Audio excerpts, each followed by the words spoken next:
औज़ुबिल्लाहिमिनश्शैतानिर्रजीम बिस्मिल्लाहिर्रहमानिर्रहीम। अस्सलाम वालेकुम दोस्तों, कैसे हैं दोस्तों। उम्मीद करता हूँ मेरे तमाम दोस्त खैर से होंगे। तो दोस्तों मैं आपका भाई शौकत शाह और तुसी वेख रहे हैं Shaukat goat farm YouTube channel. तो दोस्तों आज भाइयों वास्ते इलाके 5 जानवर लैके हाज़र होए माशाल्लाह। बहुत ही आउट क्लास दी बकरियां माशाल्लाह जानवर खरीदे ने ते पंजे नर ने। तो दोस्तों उम्र ने 5 तो 6 महीने वाले बच्चे ने।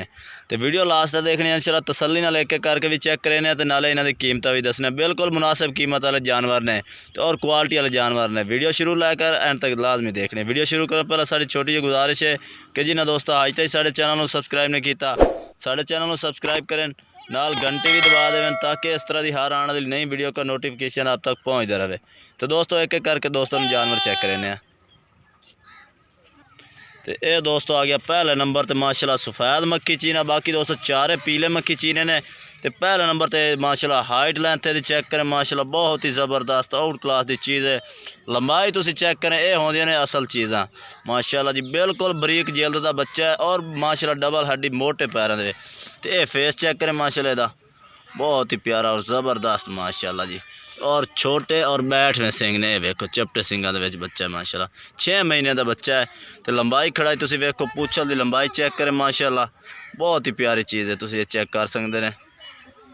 ये दोस्तों आ गया पहले नंबर ते बच्चा। तो दोस्तों ने एक एक करके तसल्ली नाल चेक करें और इन्हां दी कीमत भी दसने। पहले नंबर ते आ गया। जनाब आ गया दूसरे नंबर ते माशाल्लाह पीले मक्खी चीने दे विच माशाल्लाह ज़बरदस्त क्वालिटी वाले माशाल्लाह आज बच्चे ने। तो वीडियो एंड तक लाजमी देखनी माशाल्लाह। सीधी पूंछल दे ये दोस्तों फार्म दे बच्चे ने। बाकी नकौड़ा फेस चेक करें माशाल्लाह बहुत ही प्यारे चीज़ ने। यह चेक करें माशाल्लाह ज़बरदस्त सफ़ेद गदरी आँख दे विच माशाल्लाह। ये दोस्तों बैठ में सिंह मोटे सिंगां दे विच जानवर ने। ये होंदी असल क्वालिटी चीज़। जेडे मोटे सिंगां वाले जानवर होंदे ना सिंगां टुटण दी भी इन्हां दी टेंशन नहीं होंदी। बाकी जानवर माशाल्लाह चेक करें लंबाई खड़ाई ज़बरदस्त माशाल्लाह चंगे नकौड़ दे विच।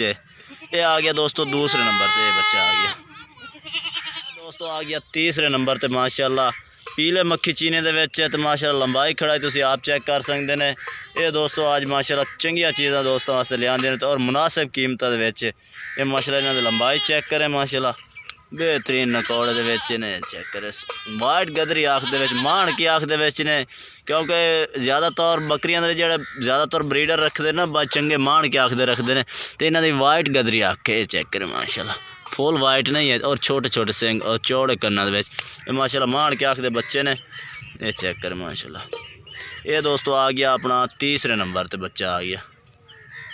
जनाब आ गया चौथे नंबर ते बच्चा माशाल्लाह। तो दोस्तों चिट्टा मक्खी चीने दे विच माशाल्लाह आ गया चौथे नंबर ते बच्चा माशाल्लाह। इहदा फेस चेक करें ये दोस्तों फुल वाइट आँख दे विच। ये चेक करो माशाल्लाह ज़बरदस्त जालर दे विच और माशाल्लाह वाइट आँख और छोटा सिंह बिल्कुल ही छोटा सिंह बैठ में सिंह चौड़े कन्ना दे विच ज़बरदस्त एक्टिव चीज़ है माशाल्लाह। तो ये माशाल्लाह तुसीं चेक कर सकते हैं बहुत ही प्यारी माशाल्लाह चीज़ है। ये दोस्तों आ गया चौथे नंबर ते। तो दोस्तों पंजवें नंबर ते जानवर चेक करें नाले इन्हां दी कीमत दसने। बेहतरीन माशाल्लाह जानवर छड़ दे छड़ दे। ये माशाल्लाह चेक दोस्तों आ गया लास्ट नंबर ते माशाल्लाह फुल ब्राउन मक्खी चीना माशाल्लाह जिसनों आंदे ब्राउन पीला मक्खी चीना ज़बरदस्त मदरसा कलर दा माशाल्लाह मदरसा मंडी माशाल्लाह। इहदी जालर बच्चे चेक करें इन्हूं आखदे माशाल्लाह क्वालिटियां। ये चेक करें ये दोस्तों वाइट गदरी आँख माण की आँख दा और छोटे सिंह बैठ में सिंह चौड़े कन्ना दे विच डबल हड्डी दे दोस्तों मोटे पैरों दे जानवर ने। ये जानवर दोस्तों वजन करने वाले जानवर ने। 3-3 मण वजन 4-4 मण वजन करने वाले जानवर ने। ये दोस्तों आ गया लास्ट नंबर ते। ते हुण दोस्तों नूं रेट भी दसते जाइए बिल्कुल ही मुनासिब जानवर रेट ने। तो ये दोस्तों रेट भी दसते जाए। ये दोस्तों जो पहला नंबर वाला जानवर है यदा अलहदा रेट हो सी और जो 4 जानवर चेक करें उन्होंने दोस्तों अलहदा रेट हो सी। इस दोस्तों बाई का इस जानवर का रेट है 30,000 रुपया। 30,000 कोई भाई खरीदना तो 30,000 इस जानवर की कीमत है। बाकी क्वालिटी माशाल्लाह ज़बरदस्त है। तो जोड़े 4 जानवर ने उन्होंने कीमत है 25,000। उन्होंने भी कमी पेशी हो जासी। जो भाई रब्ता कर सी पहले नंबर पर इंशाल्लाह उन्होंने कमी पेशी कर देंगे जानवर।